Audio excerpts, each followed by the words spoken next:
목포 사랑의 교회는 처음인데 문화 충격을 경험하고 있습니다. 이쪽에만 잔뜩 앉으셔서 무슨 교구냐 이렇게 물었더니 교구별로 왔는데 장수교구라 그러시더라고요. 앞에 있는 우리 젊은 우리 청소년을 보고 제가 물어봤습니다. 고등부라 그러더라고요. 앞에서 뛰는 모습을 보고 호르몬이 넘쳐서 주체할 줄 모르는 그 열정과 그 패기와 젊음, 나이 드신 어르신들과 젊은 우리 청소년들이 함께 뜨겁게 기도하는 모습을 보고 우리 목포 사랑의 교회가 지방에서부터 서울로 강력한 기도의 불길을 전하는 교회가 아닌가 그런 느낌을 받았고요.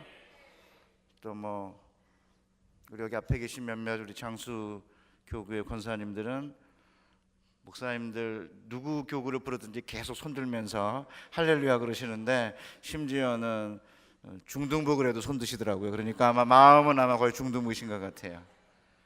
백 목사님이 얼마나 행복하게 행복 목회를 하시는지 경험할 수 있어서 감사하고 특별히 우리 고등부 우리 자매 형제 여러분 보게 돼서 너무 행복합니다. 우리 한국 교회가 2000년대에 들어서면서 기도의 야성이 많이 줄었어요. 물론 이제 목포 사랑의 교회는 예외일 수 있다 할 수 있겠지만 그래도 제가 출석 교인이 2,700명 정도인데 토요일 날은 한 500 정도 모인다 그런 이야기를 듣고 한 반쯤 나왔으면 좋겠다 그런 생각을 하면서 우리 목포 사랑의 교회가 더 기도의 열성과 야성을 회복하는 교회가 되시기를 바랍니다. 자, 그러면 왜 열성과 야성을 잃었는지 여러 가지 이유가 있는데 오늘 그냥 두 가지만, 원래 세 가지 이야기를 하다가 두 가지만 이야기하겠습니다. 첫째는 기도한다고 효력이 있냐 이런 생각이 많이 교우들 사이에 깔려 있습니다. 두 번째는 기도에 대한 고상한 이론이 2000년대 초에 한국교회에 들어왔어요. 사김의 기도라고 하는 이론인데 사김의 기도의 이론이 한국교회의 기도의 열성을 좀 약화시켰습니다. 그래서 첫 번째부터 한번 살펴보겠습니다. 한 2014년 9월 21일에 공군 교회들 가운데 북부 지역에 있는 교회들이 모여서 부흥회를 했는데 제가 갔습니다. 설교를 들어가기 전에 목사님들하고 이런저런 얘기를 하다가 제가 복을 달라 막 기복적으로 기도하는 것도 문제지만 아예 기도하지 않거나 기도를 적게 하는 세속화가 훨씬 큰 문제다 이렇게 얘기하니까 우리 교단의 대표 목사님이 중령이신데 네, 목사님 말씀 맞아요. 옛날에는 군인들의 진급 심사 기간에 그 전보다 새벽기도 더 많이 나왔는데 이제는 새벽기도 더 많이 안 나옵니다. 똑같습니다. 그랬더니 이제 다른 부하 목사님들한테 그쪽 교회는 어때? 이렇게 물어보니까 한 5분쯤 됐는데 다 똑같이 진급 심사 기간에 새벽기도 더 많이 안 나온다는 거죠. 그래서 제가 물었습니다. 그 이유가 뭐예요, 목사님?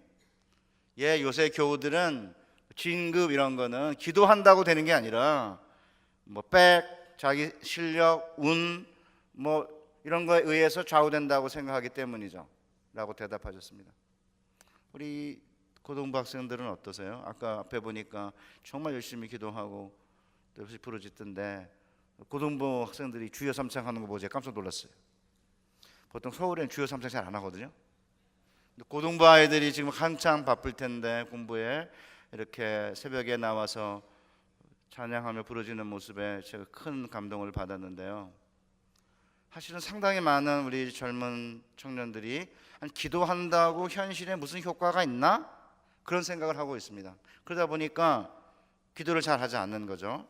그 다음에 두 번째는 아까 제가 이야기한 대로 기도를 복달라 이렇게 막 간구하는 기도를 하지 말고 사김의 기도를 해야 된다라는 이론이 2000년대 초에 어떤 분이 책을 써가지고 한국교회에 널리 퍼졌습니다. 그러니까 기도의 목적은 하나님께 기도해서 뭘 달라고 해갖고 얻는 게 아니라 사귀는 것이다. 그리고 주변 상황을 변화시키는 게 목적이 아니고 기도하는 내 자신을 변화시키는 거다. 이게 사김의 이제 기도의 이론인데 겉으로는 굉장히 아름다워요. 그런데 사실은 왜냐하면 그동안에는 뭐 건강 달라, 복 달라, 뭐 자녀들 앞길을 열어달라 뭐 이렇게 기도하는 게 너무 강해가지고 뭐 이렇게 사귐을 목적으로 하는 기도, 주변 상황을 변화시키기보다는 내 자신을 변화시키는 기도를 하라고 하는 게 나름대로 일리가 있어요. 저도 몇 년 동안은 이 사귐의 기도의 이론을 받아들였습니다. 그런데 이 사귐의 기도, 그러니까 하나님과 사귀는 걸 목적으로 하는 기도를 드린다, 간구하고 간청하고 뭐 이런 기도보다는, 그런데 실제로 제 자신을 돌아보니까 기도하는 시간이 줄고 기도의 열정과 야성이 사라진 거예요. 몇 년 동안 저 자신을 돌아보면서 제 안에 심각한 문제가 있다는 사실을 깨닫게 되었습니다. 그리고 나서 제가 돌아보니까 저만 그걸 경험한 게 아니라 이전에 CCC 대표였던 김중건 목사님이 CCC 대학생들한테 등록금 달라, 뭐 용돈 달라, 취직시켜 달라, 뭐 결혼시켜 달라 이렇게 기도하는 건 기복적인 기도니까 하지 마라 이랬더니 아예 기도를 하지 않게 됐다는 거예요, 대학생들이. 그래서 그 정도는 괜찮으니까 기도를 해라 이랬더니 그 다음부터 기도하기 시작했다는 것입니다. 자, 그렇다면 왜 기도의 핵심은 만남과 교제인데 왜 하나님과 교제하고 사귀는 것을 목표로 기도하라고 그러면 왜 기도하는 열성과 야성이 줄어드느냐 하면, 하나님께 뭔가 달라고 간청하는 간구의 기도를 드리지 않으면 살아계신 하나님으로부터 기도 응답을 받는 경험이 줄어들면서 하나님은 지금도 살아계시고 우리의 기도에 응답하시는 분이라고 하는 확신이 점차 약화되다 보니까 아예 기도하지 않게 된 거죠. 그러다 보니까 오늘날 많은 젊은 그리스도인들이 하나님께 뭘 달라고 요청하는 건 이건 수준 낮은 기도고 감사와 찬양만이 수준 높은 기도라고 생각하고 어지간한 일에서는 기도하지 않습니다. 뭐 기말고사 놓고 중간고사 놓고 자신의 건강과 부모님을 위해 뭐 예를 들어 입시를 위해서 기도를 얼마나 많이 하는지 모르겠는데 상당수의 많은 학생들과 청년들이 기도하지 않는 거예요. 그래서 제가 이제 정말 사귐의 기도와 교제의 기도가 옳다고 생각하는 분들이 계시다면 제가 한번 질문해 볼 테니까 한번 대답을 해보세요. 사귀는 게 도대체 뭐죠? 관계를 맺는다는 게 뭐죠? 저희 집에 이제 애가 셋인데 85년생 딸, 87년생 아들, 95년생 아들 이렇게 셋이 있습니다. 그래서 이제 막내 녀석이나 이제 둘째 녀석이 이제 제가 용인이라고 하는 동네 살고 이제 그때 아들 녀석은 강북에 있는 대학을 다니고 막내 아들 녀석은 고등학교를 다니고 있어요. 분당에서 혼자. 그래서 이제 이렇게 방학 때나 아니면 토요일 날 이렇게 저희 집을 오면은 밥을 먹을 때 핸드폰을 손에 붙잡고 있는 거예요. 안 내려놓고 밥 먹을 계속해서 문자질을 하고 있는 거예요. 그래서 제가 확 열받아가지고 오랜만에 왔으면 아빠랑 밥 먹을 때는 좀 내려놓고 그냥 밥만 먹자 이렇게 하니까 아들 녀석이 막내가 아빠 친한 친구한테 문자가 왔는데 바로 답을 안 하면 관계가 끊어져요. 그래서 제가 아니 도대체 세상을 운영하는 것도 아니고 뭐가 대단하다고 그렇게 뭐 바로바로 그런 문자를 해야 되냐 이런 생각이 들어가지고 신학교에 가서 맨 앞에 앉아있는 한 30대 중반쯤 자매한테 물었습니다. 만약에 사귀는 오빠가 있는데 오빠한테 문자를 보냈는데 언제 안에 단문자가 안 오면 관계가 문제가 있다. 오빠에게 무슨 문제가 있다 이렇게 느껴요? 이렇게 물었어요. 그랬더니 뭐라고 한지 아세요? 우리 어른들이 놀랄 거예요. 1분 안에 단문자가 안 오면 문제가 있다고 생각한다는 거예요. 그러니까 요새 우리 젊은 청년들은 굉장히 소통이 발달돼 있어가지고 심지어는 제가 제 조교한테 이렇게 문자를 보내 전화를 하면 수업 시간 중이에요 교수님 기다리세요 이래요. 그러니까 제 조교도 수업 중에 문자를 하고 있는 거죠. 그러니까 제가 뭘 보내면 하여튼 전화를 하든 뭘 보내면 1분 안에 대부분 답이 와요. 그럼 제가 여러분을 여쭤보겠습니다. 하나님하고 사귐의 기도, 만남의 기도 하시는 분들 1분 안에 하나님이 뭔가 사인을 보내면 기도하십니까? 안 하잖아요. 사귀는 게 얼마나 힘든지 아세요? 우리 다 어르신들 경험했겠지만 사귀는 게 얼마나 힘든지 한번 제가 물어보겠습니다. 사귀는 건요 뭘 의미하냐면 요새 젊은 아이들을 표현하면 보고 있어도 보고 싶은, 좀 사귀고 있어서 지금 앞에 자매를 놓고도 자매를 보고 있는데도 보고 싶은, 이게 사귀는 거예요. 그러면 사귐의 기도를 이야기하는 분들은 하나님께 지금 기도하고 있어도 기도하고 싶은 이런 마음이 들어야지 사귐의 기도를 하는 거지. 말은 고상하게 감사와 찬양만이 진정한 기도라고 그러고, 간구하고 부르짖는 기도는 수준 낮은 기도라고 하면서 아예 기도하지 않거나 기도하는 시간이 줄었는데 말은 굉장히 거창하죠. 진짜 보고 싶어도 보고 싶은, 보고 있으면서도 보고 싶은 마음 같은 그런 마음으로, 연애하는 마음으로 하나님과 교제하고 있냐 이거죠. 두 번째, 제가 이것 때문에 평생 아내에게 사랑을 못 받는데, 여자가 말하는 것은 정보를 전달하는 게 아니에요. 그 예를 들어서 어떻게 이제 뭐 연애하거나 아니면 신혼 기간에 뭐 자매가 이렇게 이제 쇼 윈도우에서 상점 앞에서 이렇게 뭔가 예쁜 구두나 뭐 아니면 뭐 가방이나 옷을 보고 있으면, 아 나는 원래 이런 색깔의 드레스나 옷을 좋아해, 이렇게 정보를 전달하는 게 아니에요. 뭐죠? 이거 잘 봐도 내가 이런 거 좋아하니까 네가 기념일 때 이거 사와. 그 지령이 지령. 저는 여태까지 그런 거 몰랐어요. 10년 전까지만 하더라도 아내가, 여보 내 친구 남편이 결혼 기념일에 괌에 가는 비행기표 사왔대. 그래서 제가, 그래서? 저는 정보 전달로 받아들이고, 그래서? 그러니까 아니 그렇다고. 그래 끝났어요. 그게 아니죠. 제 아내가 뭐라고 말한 거예요? 당신도 결혼 기념일에 괌에 가는 비행기표 사와. 지령인데 제가 지령으로 안 받아들여요. 그러니까 여자들은 뭔가 이야기를 할 때 상대방이 또 안 받아들이면 더 이상 얘기 안 해요. 그러니까 제일 힘든 게 남녀 간의 교제 아니에요? 연애해 보면 금방 알아요. 만나서 만났는데 금방 삐졌어요. 자매가 삐졌어요. 왜 삐졌는지 남자들은 몰라. 왜 삐졌냐 이러니까 안 삐졌대. 뭘 안 삐져? 삐졌거든요. 삐졌는데 안 삐졌대. 왜 안 삐졌다 그런지 알아요? 네가 삐지게 만들었으니까 내가 왜 삐졌는지 네가 알아내 이거예요. 그러니까 남자들은 미치는 거지. 여자들은 얘기를 해야 되는 거예요. 남자들은 원래 바보 같아갖고 아주 단순하기 때문에 이야기해 주지 않으면 모르는 거예요. 그러니까 제가 좀 뭘 얘기하려냐면, 만남과 교제를 한다고 그러면 이렇게 많은 시간과 에너지를 투자하고 지금 이 사람이 이야기하는 게 이게 정보를 전달하는 게 아니고 이게 지령이구나, 뭐 이런 거를 깨달으면서, 사실은 만난 지 얼마, 만나고 헤어진 지 30분도 지나지 않았는데 전화해서 오빠 뭐해? 뭘 뭐해? 발 씻고 자려고 준비하고 있지. 이게 교제하는 거예요. 그러니까 하나님과 만남의 기도, 교제의 기도를 한다고 하시는 그렇게 굉장히 그 스마트하고 멋진 분들 제가 여쭤보겠습니다. 얼마나 이렇게 뜨겁게 교제하고 계십니까?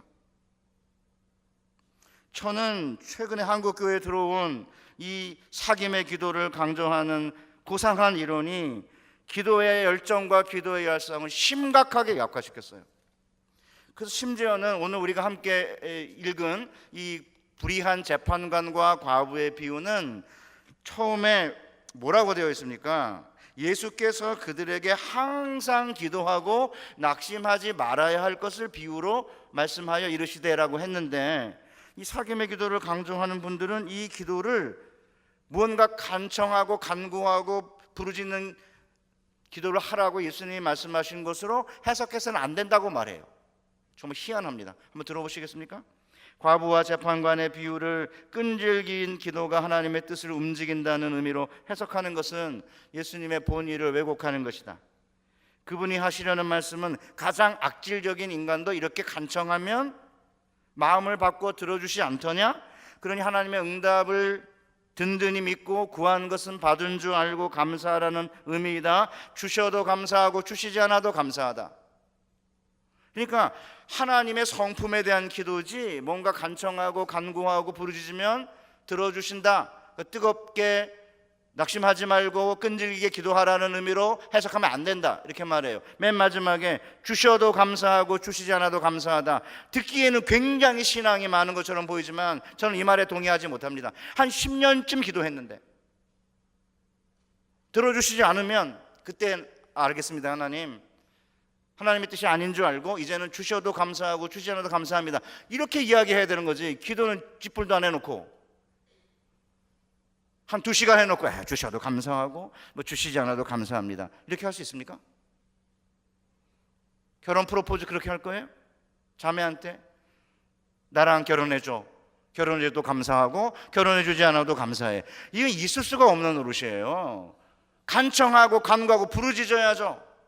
집안에 어떤 문제가 있든지 그 문제를 놓고 끈질기게 하나님 앞에 간청하고 부르짖어야 된다는 사실을 우리 주님이 비유로 드셨는데, 그 비유를 들으면 굉장히 충격적이에요. 그래서 제가 제목을 그대는 간청의 기도로 승부를 거는가, 이렇게 이제 제목을 붙였는데, 조 목사님 멋있다고 그러셨는데, 조 목사님이 저를 알았을 때, 한 20년쯤 전에 저를 알았을 때에는 이런 제목을 설교 제목으로 쓰리라고는 아마 상상을 안 하셨을 것 같아요. 저는 그때는 그런 생각 별로 안 했거든요. 주여를 왜 부르느냐, 크게. 하나님, 주님 다 듣고 계시는데, 조그맣게 말해도 다 듣는데 왜 주여라고 부르시고 시끄럽게 하느냐, 뭐 이런 식으로 생각하고 있었어요. 왜냐하면 겉으로 보기에 멋있잖아요. 주셔도 감사하고 주지 않아도 감사하고, 뭐 주변 상황 바꾸려고 하지 말고 내 자신을 바꾸고 감사와 찬양으로 기도, 이렇게 하면 겉으로 굉장히 멋있어요. 오늘 아침에도 제가 이렇게 설교하면 훨씬 멋있어 보이지 않습니까?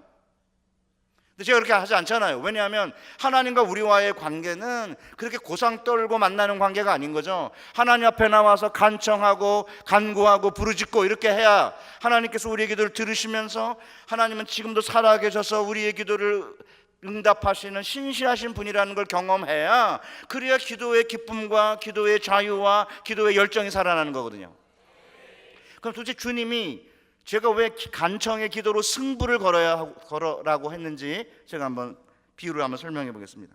본문을 보면 우리 주님이 항상 기도하고 낙심하지 말아야 할 것을 가르치시기 위해서 비유를 하나 드셨어요. 어떤 도시에 하나님을 두려워하지 않고 사람을 무시하는 한 재판장이 있는데, 이 재판장의 이름이 누군지, 또 재판장이 유대인인지 로마인인지는 알 수가 없어요. 그냥 한 도시에 재판관이 살고 있는데, 아마 이 재판관은 유대인 재판관 같아요. 왜냐하면 예수님 당시에 사형에 해당하는 중죄는 로마인 재판장이 담당했지만, 대부분의 다른 사소한 재판들은, 사형에 해당하지 않는 다른 재판들은 유대인 재판장이 했거든요.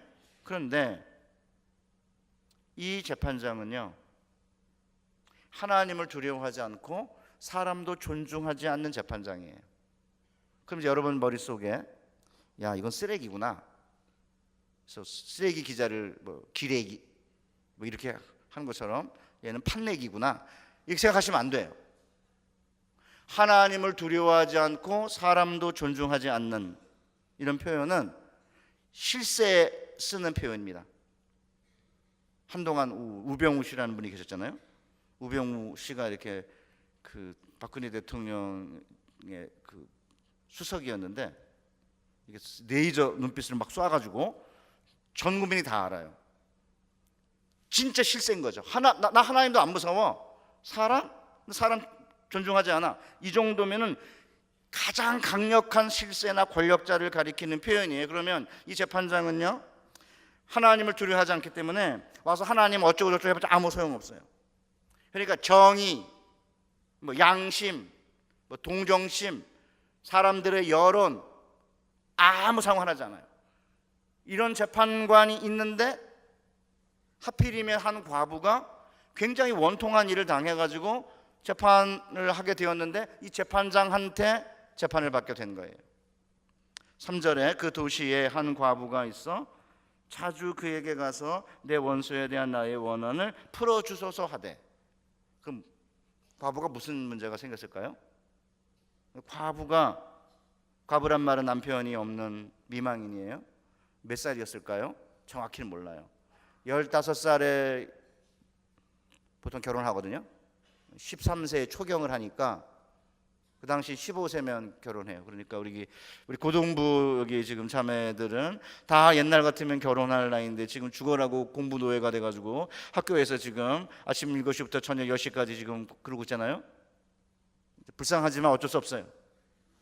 우리 한국은 원래 어쩔 수 없는 거예요. 이게 뭐 이렇게 해야지 무슨 방법이 있겠어요. 공부가 인생의 전부는 아니에요. 맞아요. 그렇지만 인생의 전부도 아닌 공부 하나 해결을 못 해가지고 어떻게 인생을 해결하겠어요? 이게 사실이에요. 어쩔 수 없어요. 제가 애가 셋이기 때문에 애세 다 키워봐서 제가 잘 알아요.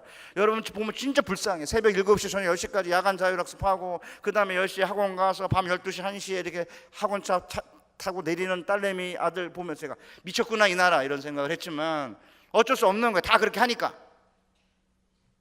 문제는 공부가 인생의 전부냐 이렇게 가지고 포기하면 안 되는 거죠. 공부가 인생의 전부는 아니에요. 맞아요. 그렇지만 인생의 전부도 아닌 공부 하나 해결을 못 해가지고는 문제가 해결되지 않기 때문에 어쩔 수 없이 뭘 해야 되냐. 제가 여러분에게 지금 하려는 얘기가 뭐냐면, 제가 고등부를 보고 나서 제가 생각이 약간 바뀌어가지고 설교 좀 바꾸고 있는 거예요.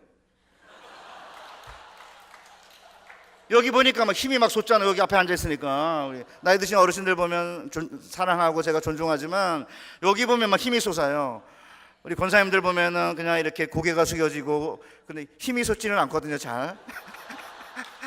죄송해요. 그냥 교회를 위해서 많이 애쓰고 기도 이렇게 많이 모이죠. 제일 많이 모였잖아요. 이 구역에 기도 많이 하시니까 정말 우리 존중해드리고 사랑해드려야 되는데 막 힘이 막 불끈불끈 솟고 그러지는 않아요. 저도 60이거든요. 이제 같이 늙어가는 신세로 이거 나도 이제 좀 지나면 저게 장로님처럼 이렇게 늙게 되겠구나 이제 이렇게 느끼니까 이제 위로가 되긴 하지만 여기 보면 막 힘이 불끈불끈 솟거든요. 그러면 뭐 공부 이런 거는 기도에 아무 소용이 없다. 뭐 기도해봤자 공부랑 무슨 소용이 있냐. 이렇게 하시면 안 된다 이 말이에요. 제가 왜 그런지 나중에 새로남교 이야기를 잠깐 할 텐데요. 뭐 어쨌든 그러니까 15살에 결혼했으면은 뭐 한 남편을 잃었으면 25 정도 되는 젊은 여인일 수도 있습니다. 뭐 때문에 문제가 생겼을까? 아마 상속 문제인 것 같아요. 물론 본문에는 안 나오지만 과부가 뭐 갖고 문제 삼겠습니까? 돈 문제 아니겠습니까? 불륜 이런 거 아니고 오해하지 말고, 괜히 또 우리 고등부 애들 이게 불륜인가 그런 거 아니고, 그러니까 가서 나의 원한을 풀어달라 이렇게 하면 자기가 불륜 저질러 놓고 가서 그러겠어요? 그럼 남편이 죽었으니까 불륜이 아니니까 문제는 돈인 것 같아요. 그런데 문제는 예수님 당시에 그 돈과 경제적인 문제에 대한 소송은 한 명이 재판하는 단독심이에요. 여러분 이제 TV 같은 거 보면 재판장이 3명 앉아 있잖아요. 이렇게 합의부고요. 단독심이에요. 그러니까 이 재판장이 뭐라고 재판을 하느냐가 이 과부에게는 절대절명 중요한 관건인 거죠. 그러니까 이 재판관이 어떻게 하느냐가 사실 과부의 모든 게 달려있는 거니, 이 과부가 어떻게 합니까? 찾아가서 뭐라고 말해요? 내 원수에 대한 나의 원한을 갚아달라 이러잖아요.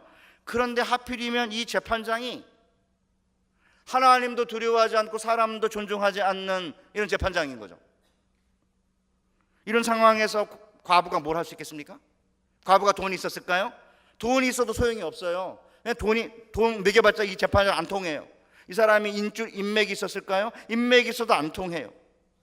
뇌물을 쓸 돈도 어쩌면 동원할 인맥도 없었는지 몰라요. 방법은 한 가지밖에 없는 거죠. 그냥 찾아가서 끈질기게 재판장에게 요구하는 것 외에는 다른 방법이 없는데, 원수가 뭐냐면 재판할 때 상대방을 원수라고 부르는 거예요. 원한을 풀어달라는 말은 뭐냐면 내가 불의한 일을 당했는데 내가 옳다는 사실을 인정하고 내가 옳다고 선언해 주셔서 나의 원한을 풀어달라, 그 얘기예요. 이 재판장이 어떤 반응을 보였을까요? 4절 상반절에 보니까 얼마 동안 듣지 아니하다가, 왜 안 들었을까요? 본문에 안 나옵니다. 그런데 계속해서 찾아오니까 이 재판장이 혼자 독백을 해요. 독백 속에 힌트가 들어있어요. 4절 하반절, 내가 하나님을 두려워하지 않고 사람을 무시하나. 뭐예요? 이 인간은 지가 누군지 알아. 나 하나님 안 무서워. 나 사람도 존중하지 않아. 그러니까 결국 뭐죠? 재판장이 과부가 찾아왔지만 안 들어준 이유가 뭐냐면, 나는 하나님도 무서워하지 않고 사람도 존중하지 않기 때문에 네가 찾아봤자 아무 소용없어. 네가 말하는 거 뭐 동정심, 여론 뭐 이런 거 하소연해봤자 아무 소용없어. 나는 그냥 내가 알아서 할 거야. 이런 재판장인 거죠. 그러니까 오랫동안 안 들어준 거죠. 그런데 갑자기 이 재판장이 바뀌었어요. 왜 바뀌었습니까? 본문에 보실래요? 그렇지 않으면 늘 와서 나를 괴롭게 하리라. 그러니까 과부가 자기를 너무 괴롭게 하기 때문에 원한을 풀어주기로 했다는 거예요. 그럼 여러분이 그냥 본문을 그냥 읽으면 쉽게 그냥 빠르게 읽으면 별거 아니네. 뭐 하나님 두려워하지 않고 사람도 무시하는 재판장이라더니 뭐 몇 번 찾아오니까 뭐 뒤로 나 자빠졌네, 이렇게 해석하시면 안 돼요. 왜냐하면 늘 나를 괴롭게 하리라 라고 하는, 괴롭게 하다는 이 단어가 복싱 용어예요. 그 헬라어로, 신약 성경에 헬라어로 써 있거든요. 근데 휘포피아조라고 하는 헬라어예요. 외울 필요 없어요. 그거 왜 외우겠어? 그냥 입시 외우면 돼요? 휘포피아조라는 단어인데 이게 눈 밑을 때리다는 단어예요. 눈 밑을, 여기 눈 밑을. 그러니까 이제 예수님 당시에는 그리스식 권투 경기가 있었어요. 요새 권투 경기는 이렇게 글러브가 동그랗게 돼가지고 전체를 감싸잖아요. 그런데 이종 격투기라고, 우리 나이 드신 어르신들 잘 모르실 텐데, 요새 이종 격투기라고 발도 쓰고 뭐 손도 쓰고 막 이렇게 무릎도 쓰고 그러는 아주 격렬한 그 권투 같은 경기가 있는데, 손가락 끝이 이렇게 나와 있어요. 손가락 끝은 나와 있고 여기만 감싸고 있는 그런 이제 그 글러브인데, 이 글러브를 끼고 상대방하고 서서 상대방이 쓰러질 때까지 싸우는 게 그리스식 권투 경기인데, 그때 눈 밑을 때리는 게 가장 중요한 기술이었던 것 같아요. 그러니까 눈 밑을 계속 때리면 어떻게 무슨 일이 생기죠? 그러니까 여러분이 서서 이렇게 권투를 하면 85%의 가격이 머리하고 얼굴에 집중된다 그러거든요. 그때 이제 눈 밑을 계속해서 때리면은 그 다음에 이제 무슨 일이 생기냐면은 눈이 찢어지고 피가 터지고 이렇게 되면 그다음에 경기 지는 거죠. 그러니까 재판장이 뭐를 지금 경험한 거냐면, 과부가 와서 계속해서 자기의 원수에 대한 원한을 풀어달라고 그러는 이게 얼마나 괴로운지 권투 경기에서 상대방이 내 눈밑을 계속 때려가지고 고통스럽게 만드는 것처럼 느낀 거죠. 그러니까 우리 주님이 기도를 뭐로 지금 비유하고 있는 거예요? 복싱 경기로 비유하고 있는 거예요. 우리 사랑하는 목포 사랑의 교회 여러분, 그렇다고 뭐 주님 찾아가서 주님 눈밑을 계속 이렇게 뭐 때리라 뭐 그런 얘기를 하는 건 아니고, 그냥 고상 떨면서 뭐 하나 주셔도 감사하고 안 주셔도 감사합니다, 뭐 주변 상황을 변화하는 게 아니라 나를 변화시키는 게 기도입니다, 이렇게 고상 떨면서 기도하지 않는 현대 교인들을 향해서, 그리고 예수님 당시의 제자들을 향해서 맹렬하게 주님 말씀하고 있는 거예요. 저도 아주 지독하게 한 학생에게 정서적 고통을 당한 적이 있었습니다. 10년 전에 제가 지금은 이제 60인데 뭐 50대 40대 후반만 하더라도 저 총장도 별로 무서워하지 않고 학생도 별로 그렇게 신경 쓰지 않는 근데 그런 선생이었습니다. 지금은 신경 씁니다, 학생들. 나이가 60이 돼가지고 늙어가는데 뭐 자기 멋대로 하면 되겠습니까? 그러니까 이제 선택 수업 시간에 저의 과목을 선택한 학생들한테는 뭐 이렇게 800원짜리 1000원짜리 이렇게 하드 사주고, 제가 이제 인기를 최소한 유지하려면 하드라도 사줘야지 뭐 인기를 유지해야지. 젊은 30, 40대 뭐 젊고 잘생긴 이런 교수들 들어오니까 쉽지 않거든요. 그래서 요새는 이제 눈치를 봐요. 근데 한 10여 년 전에 눈치 안 봤습니다. 총장도 두려워하지 않고 학생들도 뭐 그렇게 이미지 신경 쓰지 않는 어떤 학생이 레포트를 늦게 냈어요. 그래서 펑크 냈습니다. 한 일주일 후에 나와가지고는 일주일에 레포트 받아달라는 거예요. 안 된다 그랬습니다. 목사가 되려면 원칙 지켜야 된다. 그리고 안 줬어요. 얼마 지나고 나니까 집에 갔더니 자기 아내랑 어머니를 데리고 저희 집 안방에 와서 앉아 있는 거예요. 거실에, 안방이라 거실에 사과박스 하나 사가지고 아내가 뭣도 모르고 받아준 거예요. 그래서 제가 사과박스 들여서 내보냈어요. 절대 이러면 안 된다. 왜 어머니랑 아내를 왜 데리고 오냐 이래가지고 근데 내보냈어요. 그 끝난 줄 알았는데 그 다음에 보니까 제 아내한테 절대 받아들이면 안 된다 이렇게 했는데, 그 다음에 한 며칠 지났는데 가보니까 저의 아파트 현관문 앞에 무릎 꿇고 앉아 있었어요.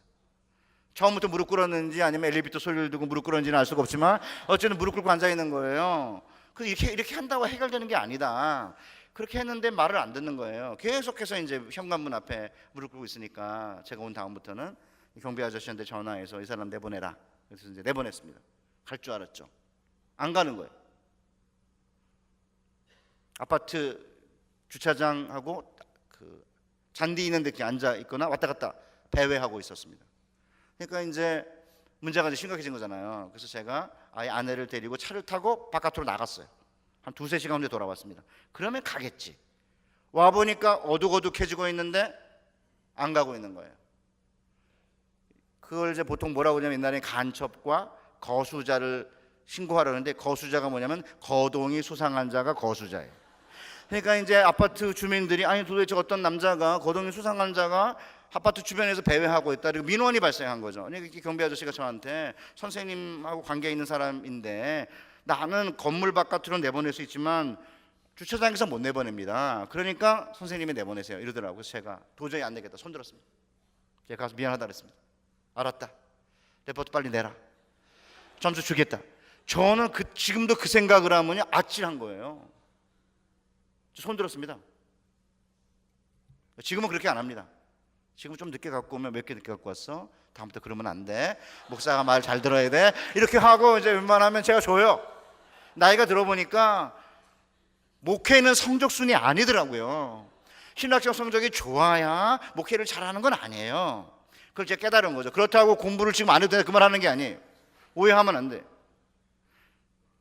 그러니까 이제 우리 주님이 뭐라고 말씀하고 있는 거냐면, 재판장이 과부의 기도를, 과부의 청을 왜 들어줬습니까?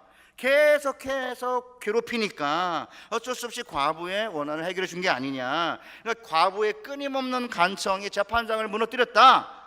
그러니까 우리 주님은 물론 불의한 재판관이 과부의 청을 들어줬는데 하물며 하늘에 계신 선한 아버지께서 밤낮 부르짖는 택함 받은 자의 부르짖음을 듣지 아니하시겠냐?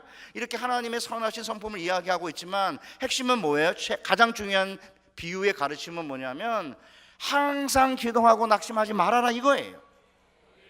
그래서 저는 우리 중고등부, 우리 고등부 특별히 우리 학생들에게 부탁이 뭐냐면, 보통 이제 뭐라 그러냐면 인간에게는 인간의 씨줄과 날줄을 형성하는 게 있어요. 그게 뭐죠? 건강이에요. 건강해야 되잖아요. 건강해야 공부하죠. 그렇죠? 우리 교우들도 마찬가지예요. 돈이 있어야 돼요. 돈이 없어도 된다는데 그건 말도 안 되는 소리입니다. 여길 딱 나가는 순간에 돈이 있어야 아이들 교육하고 부모님 양육하고 그 다음에 애들 먹여 살리는 거 아니에요? 그 다음에 세 번째, 가정이 가장 중요해요. 그렇죠? 가정에서 태어나 가정에서 살고 가정에서 죽기 때문에 가정의 구성원들이 사실은 다 건강하고 안녕해야죠. 그 다음에 내가 다니는 직장 중요하죠? 학교 중요합니다. 미래 중요해요. 그 다음 우리가 함께 영적으로 함께 우리가 예배하는 영적인 공동체인 교회 중요하죠. 그 다음에 내가 특별히 관심이 있어 하는 관심사가 있어요. 그럼 미래가 어떻게 될 것인가에 대한 어떤 고민, 그 다음에 게다가 한 인간이 가정이나 교회나 직장이나 학교나 아니면 친척, 친구 이 관계 속에서 보면 6개월에 한 번 위기가 닥친대요. 그러면 건강, 재물, 가정, 직장, 미래, 교회, 관심사 6개월에 한 번 닥치는 위기를 놓고 기도해야 되는 거 아닙니까? 그러니까 우리 학생도 마찬가지인가? 하나님 건강하게 해주세요. 공부할 수 있는 체력 주십시오. 우리 아버님, 우리 엄마 경제적인 일을 하고 있는데 사실 어려움 당하지 않게 우리에게 경제적으로 여유를 주세요. 우리 가정의 모든 식구들 자 안녕하게 해주시고, 그 다음에 또한 우리 내 미래도 하나님께 맡깁니다. 그렇게 하면서 기도를 해야 된다 이거예요. 그러니까 이제 너무 쉽게 하나님 주셔도 감사하고 주시 않아도 감사하다 그렇게 하면 안 된다는 거죠. 새로남교회 고등부를 어떤 목사님이 맡아가지고 한 200명 되는 아이들을 1대1로 다 만나가지고 이제 이렇게 구원의 확신 같은 거를 체크한 다음에 이제 그 임원들을 뽑아가지고 학교 가기 전에 교회에서 모여서 기도하기를 시작했다고 그러더라고요. 제가 들은 얘기입니다. 한 달이 건너서 들었습니다. 바로 들은 건 아니고. 근데 그 임원들 안에 대학을 가기가 어려워 보이는, 거의 확실하게 어려워 보이는 그런 친구들이 1년 동안 그렇게 하더니 대학에 붙었다는 거예요. 그 2년 지속되면서 부모님들이 이 목사님한테 자기 아이 임원으로 써달라고 로비한대. 그러니까 저는 이게 그냥 너무 기복적이다, 뭐 그런 걸 놓고 기도하느냐 그렇게 생각하지 말고, 사실은 여러 가지 형편에서 공부가 잘 안 돼, 뭐 특별히 특공대 출신, 특별히 공부 못하는 대가리, 이게 이제 특공대거든요. 이게 부모님에게 특공대 머리를 부여받은 이런 아이들 공부 잘 안 되잖아요. 괜히 자꾸 잡념도 생기고 뭐 이러니까 실제적으로 이제 여러분들이 뭘 기도해야 됩니까? 집안에 어려움 생기지 않아서 내가 공부에 전념할 수 있는 분위기, 건강, 또 친구들과, 고등학교 때 친구들 관계가 얼마나 중요해요. 친구들하고 약간 이렇게 꼬이면 애가 공부를 못해. 우리 집 애들도 마찬가지. 여자애들, 특별히 여자애들 뭐 이제 꼬이잖아요. 공부를 못해요. 뭐 이렇게 노트 빌려가서 안 갖다 주고, 지들은 노트 안 한 다음에 뒷딸내 거 노트 잘 해놓은 거 빌려가서 안 갖다 주고 잊어버렸다 그러고, 그러니까 애가 완전히 뭐 뒤로 나자빠지는 거죠. 그래서 내가 빌려주지 말라 그랬어요. 그런 애들은. 근데 착하니까 또 빌려줘요. 예수 믿으니까 또 빌려줘야 되잖아. 또 그래서 사실은 우리 고등부 안에 도동부를 인도하는 우리 이제 목사님들이나 또 우리 교사님들이나 우리 모든 교우들이 소중하게 여기고, 이 친구들이 커야 이제 한국 경제를 담당하고, 이 친구들이 새벽기도를 해야 노후가 보장돼요. 우리가 부모의 새벽기도 자녀의 평생 축복, 자녀의 새벽기도 부모의 노후 보장, 이래가지고 이게 서로 연결되면서 세대와 세대가 연결되면서 우리가 행복하게 사는 거잖아요. 이거를 기복적인 거다 이렇게 말하면 말이 안 되는 거예요. 제 이야기를 하면서 제가 이제 이야기를 마치려고 그러는데, 사실은요, 하나님은 우리에게 더 가까우시고 우리 있을 걸 다 아심에도 불구하고 하나님께서는 우리가 자신을 아버지로 인정하고 간구하고 기도하는 것을 기뻐하세요. 그래서 기도하라는 거예요. 그러니까 저희 집에 이제 막내가 한동대를 다니는데, 이 녀석이 이제 멀리 혼자 포항 기숙사에 있어요. 얘한테 생활비와 용돈이 필요하다는 걸 제가 알아요. 그렇다고 제가 한 학기치 용돈 절대 안 줍니다. 한 달치 용돈 안 줍니다. 매주 월요일마다 주급으로 줍니다. 10만 원 주다 12만 원 올렸습니다. 12만 원. 그거 그냥 주지 않습니다. 꼭 전화해야 줍니다. 한 번은 전화도 아니고 카톡 문자로 연락이 왔어요. 아빠 돈 떨어져, 식당에다 못 가, 밥 못 먹게 생겼어요, 굶게 생겼어요, 돈 보내주세요. 이제 아내가 난리가 난 거죠. 당신은 막내가 굶어 죽는다는데 왜 돈을 안 보내느냐, 뭐 난리가 난 거예요. 그 제가 어떻게 했겠습니까? 돈 보냈겠습니까? 아닙니다. 문자 보냈습니다. 그놈의 돈 받으려면 그놈 목소리 들려줘. 그러니까 5분 만에 늑달같이 전화가 온 거예요. 지가 돈 필요하면 전화해야지. 그놈 목소리를 들려줘야지. 그놈 돈을 보내는 거지. 내가 무슨 수로 그냥 그놈 돈만 보내요? 전화 딱 받으면 뭐 합니까? 학교 잘 다니냐? 그러면 주일날 교회 갔니? 한동대에는 교목이 여러 명이에요. 어느 목사님 설교했니? 이름 뭐냐? 설교 제목은 뭐냐? 본문은 뭐냐? 이렇게 물어요. 큐티 몇 번 했냐? 이러면 아빠 4번 했어. 이러면 웃기지 마, 2번 했지. 어떻게 알아? 애들이 뻥튀기 하는 거 뻔한 거지. 뭐 뻔하죠. 2번 했고 4번 했다 그랬겠지. 걔가 4번 하고 4번 했겠지. 4번 했으면 7번 했다 그랬겠지. 뻔하죠. 뻥튀기 하는 거 다 알기 때문에 반으로 딱 깎으면 딱 정확해요. 아, 우리 아빠는 대단하다. 그럼 제가 그러죠. 임마, 아빠는 기름 부음 받은 종이기 때문에 하나님의 신이 임하기 때문에 다 보여 임마. 이거 약간 뻥이고, 이거는 그냥 딱 애들 한 3 키워보면 다 알아요. 다 뻥치거든요. 그 다음에 이제 물어보죠. 여친 잘 있냐? 진도 나가면 안 된다. 손만 잡아야 된다. 절대 그 이상 나가면 안 된다. 공식적으로는 손이에요. 아, 아빠 손 잡는 거 가지고는 이게 연애야? 손 잡는 게? 그러면 제가 여기다 뽀뽀하는 것까지는 가능하다. 그 이상은 안 된다. 그리고 나서 그 다음에 돈 보냅니다. 제가 왜 돈줄을 잡고 있습니까? 이 돈줄을 안 잡으면 애가 목소리를 안 들려주잖아요.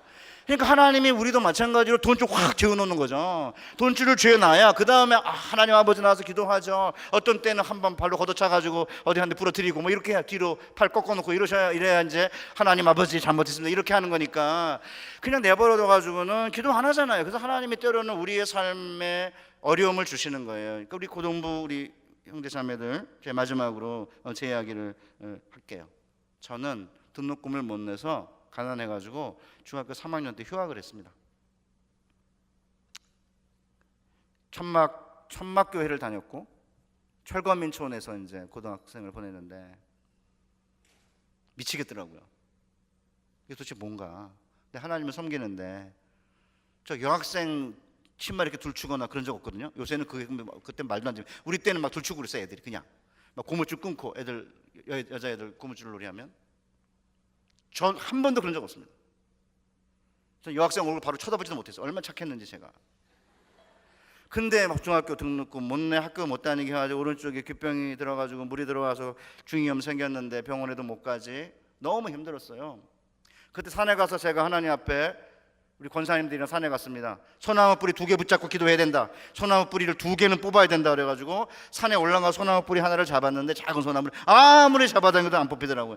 권사님들이 어떻게 2개나 뽑았는지는 모르겠는데 약간 뻥이 있는 것 같아요. 권사님들도 보면 뭐 어쨌든 소나무 뿌리 잡고 하나님 아버지 등록금 대주시고 복학시켜 주시고 그리고 귓병 낫게 해주시면 목사 되겠습니다. 그래가지고 제가 지금 목사가 되는 거예요. 여기. 그리고 복학했어요. 고등학교 들어가고 대학을 졸업하고 신대원을 졸업하고 미국에서 2년, 네덜란드에서 3년 반, 5년 반 공부하는 동안에 그렇게 가난한 집이었는데 하나님이 다 주셨어요.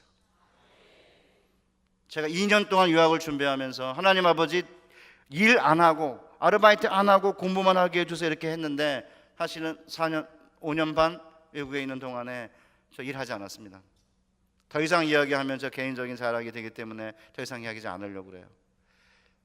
제가 고등학교 다닐 때 1시간 반을 버스를 타고 다녔는데 서서 다녔습니다. 학원 다닌 적 없습니다. 재수할 때 처음으로 학원 가봤습니다. 정통 종합영어라고 하는 영어 그 책이 있는데 그게 이제 정통이 제일 중요한 영어인데 저는 그 살 돈이 없어갖고 동네 누나가 버린 책 해법이라고 이름도 여러분 모르세요. 그 책 가지고 혼자 공부했습니다. 그렇지만 교회는 잊지 않았습니다. 교회 빼먹지 않았고요. 나에게 유일한 소망은 하나님 한 분이셨고 우리 부모님 저 공부 어떻게 하는지 모르셨습니다. 돈이 없으니까 관심을 가질 수가 없고 왜 인문계 고등학교를 가려고 하느냐, 실업계 가라 야단치셨습니다. 야단까지는 아니지만 안 갔으면 했습니다. 그래도 교회는 유일한 희망이었고 교회에서 만났던 목사님들과 전도사님들과 교사들과 친구들이 저에게 큰 위로가 돼서 하나님께 간절히 간구하고 부르짖은 결과 하나님께서 우리의 필요를 채우셨어요. 그러나 한꺼번에 채우지 않으십니다. 내가 최선을 다해서 하나님 앞에 나 간구하고 기도할 때 그러니까 학교 그 다음에 이렇게 학원 왔다 갔다 하다 교회가 가까우면 와서 기도도 하고 이렇게 주말 때에는 이렇게 교회에서 함께 고등부가 나와 찬양하고 기도하는 이 기회가 주어지면 이걸 기쁨으로 알고 그렇게 이제 하고 특별히 우리 교우들은 우리 고등부 아이들과 중등부 아이들은 공부 기계가 아닙니다. 우리가 예배를 드리지 않으면 영혼이 컬컬하듯이 우리의 젊은 아이들도 기도해야 살아요. 말씀을 들어야 삽니다. 공부만 하면 사는 게 아닙니다. 찬양하고 기도하고 여기서 아이들 만나고 교제하고 서로 그래서 인간관계를 넓히고 리더십도 키우고 하나님 앞에 간구하고 부르짖고 하나님 앞에 간구하는 가운데 하나님의 살아계심을 경험해야 이 아이들이 나중에 한국교회 지도자가 되는 거고 한국사회 리더가 되는 거 아닙니까? 그냥 공부하라고만 조지지 마시고, 미안합니다 표현이 약간 이상한데, 이 아이들이 주일날만큼은 주님 앞에 나와서 예배하는 일에 최선을 다하도록 도와주고, 학기 말고서 중간고사 있어도요 그 전에 그럼 어떻게 되느냐, 좀 끝나야 돼. 보통 때 놀고 주일날도 놀면 이건 망하는 길이에요. 그러니까 주일날 좀 쉬려면, 예배에 집중하고 하려면 보통 때 1.2배 정도는 하셔야 돼. 1.5배나. 그렇게 하면서 하나님 도와주십시오 이렇게 간구하고 부르짖으면 하나님께서 여러분의 앞길을 인도해 주실 것입니다. 그러니까 간청의 기도로 승부를 거는 우리 고등부 청년, 우리 교우 여러분 되시기를 주님의 이름으로 축복합니다.